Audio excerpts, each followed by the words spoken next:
ADHD. 요즘 이 단어 정말 많이 들리죠? 혹시 나도? 하면서 관련 정보를 찾아보는 분들도 부쩍 늘었고요. 그런데 정보가 많은 만큼 오해도 참 많습니다. 그래서 오늘 이 시간에는요, 여러 편견을 싹 걷어내고 ADHD라는 아주 독특한 뇌의 작동 방식을 제대로 한번 이해해 보려고 합니다. ADHD를 설명할 때 이보다 더 유명하고 멋진 비유는 없을 거예요. 당신은 페라리 엔진을 가졌지만 브레이크는 자전거용이다. 이 말의 핵심은 뭘까요? 바로 ADHD가 결함이 아니라는 겁니다. 오히려 남들보다 훨씬 강력하고 빠른 말 그대로 페라리 같은 뇌를 가졌다는 거죠. 다만 문제는 그 엄청난 힘과 속도를 제어할 브레이크가 좀 약하다는 데 있습니다. 자, 이 숫자는 좀 충격적일 수 있습니다. ADHD를 제대로 관리하지 못했을 경우 기대 수명이 최대 13년까지 짧아질 수 있다는 연구 결과예요.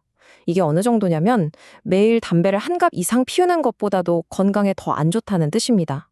아니, 왜 그럴까요?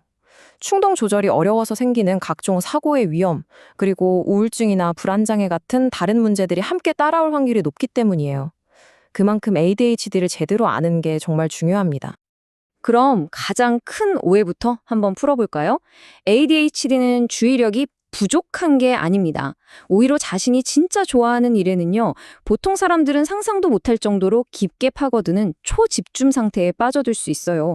이게 때로는 엄청난 능력을 발휘하는 슈퍼파워가 되기도 하죠.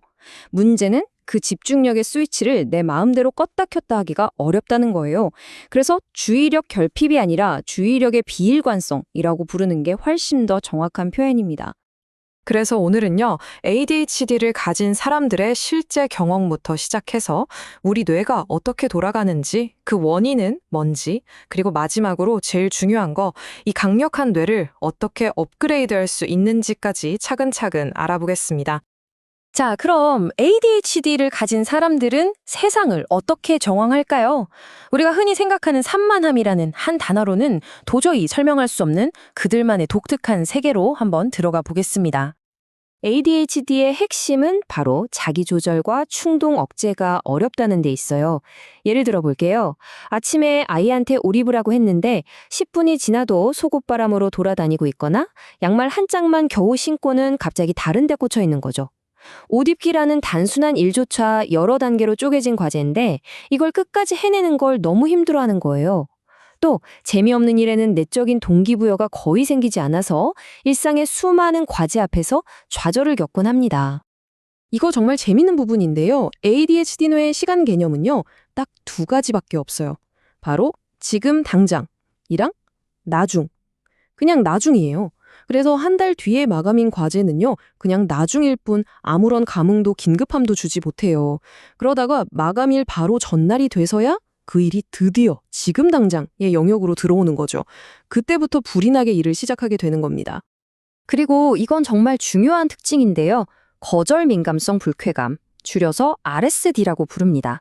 말 그대로 거절이나 비판에 엄청나게 큰 정서적 고통을 느끼는 거예요. 그래서 거절당하는 게 두려워서 다른 사람 비위를 맞추는 사람 좋은 사람이 되거나 싫다는 말을 잘 못하는 경향으로 이어지기도 하고요. 반대로 칭찬 한마디에는 너무 기뻐서 하던 일도 다 내팽개치고 그 일에만 매달리기도 합니다. 자, 그럼 대체 왜 이런 독특한 경험들이 나타나는 걸까요? 이제부턴 뇌 속으로 직접 한번 들어가 보겠습니다. 이건 절대 의지력의 문제가 아니에요. 그냥 뇌의 작동 방식이 조금 다른 것뿐입니다.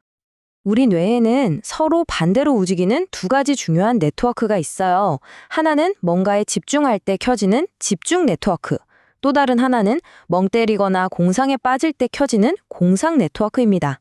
집중 모드랑 멍 때리기 모드라고 생각하시면 쉬워요. 자, 바로 여기가 핵심입니다. 보통 사람의 뇌는 이 두 가지 모드가 시소처럼 움직여요. 집중 모드가 켜지면 멍 때리기 모드는 꺼지고 반대로 되고요. 그런데 ADHD 뇌에서는 이 스위치가 약간 고장 난 거예요. 집중해야 하는 순간에 공상 네트워크가 꺼지질 않고 계속 켜져 있는 거죠. 그러니 공부를 하거나 일을 할 때도 머릿속에 온갖 잡생각이 떠올라서 집중이 자꾸 깨지는 겁니다. 도파민 이야기도 빼놓을 수 없죠. ADHD 뇌는요, 보상과 동기부여를 담당하는 이 도파민 시스템의 효율이 좀 떨어져요. 그래서 쉽게 말하면 재미없는 일에서 스스로 즐거움이나 동기부여를 만들어내기가 너무 힘든 거죠. 그러니 뇌가 자꾸 도파민을 원하고 새롭고 짜릿하고 자극적인 걸 끊임없이 찾아 헤매게 되는 겁니다.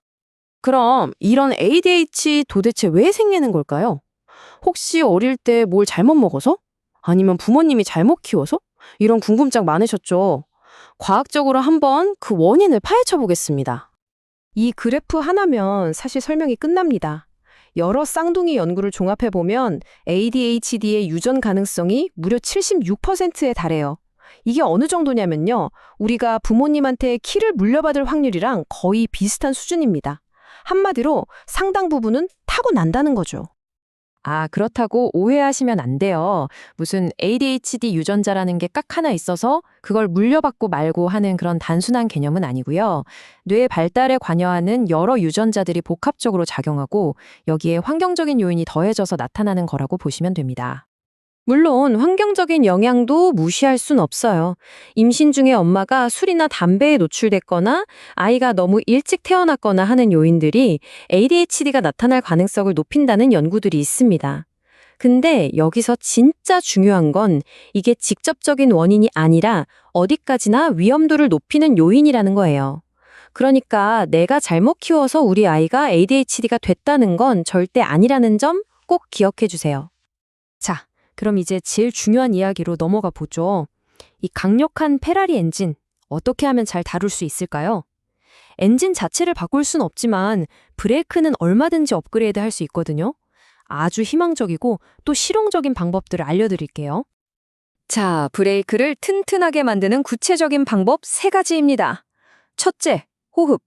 머릿속이 막 복잡하고 시끄러울 때 딱 6초 들이쉬고 3초 참고 8초 길게 내쉬어보세요. 이 호흡에 집중하는 것만으로도 뇌의 멍 때리기 모드를 잠재우고 집중 모드를 켜낸 스위치라 되어줄 거예요. 둘째는 움직임인데요. 거창한 운동 말고요. 그냥 한 발로 서 있기 아니면 저글링 같은 거요. 이런 균형 잡는 운동이 뇌의 조절 회로를 직접적으로 훈련시켜줍니다. 마지막으로 루틴 만들기. 매일 비슷한 시간에 일어나고 잠드는 것만으로도 우리 뇌가 오늘은 뭐 하지? 고민하는 데 쓰는 에너지를 엄청나게 아낄 수 있습니다. ADHD는 고쳐야 할 병이 아니라 관리해야 할 나만의 독특한 운영체제 OS 같은 겁니다. 여러분은 이미 페라리급 엔진을 가지고 태어났습니다. 이제 남은 과제는 단 하나. 그 엔진에 걸머진 최고의 브레이크를 스스로 만들어 나가는 겁니다. 여러분은 어떤 브레이크를 만들어 가시겠습니까?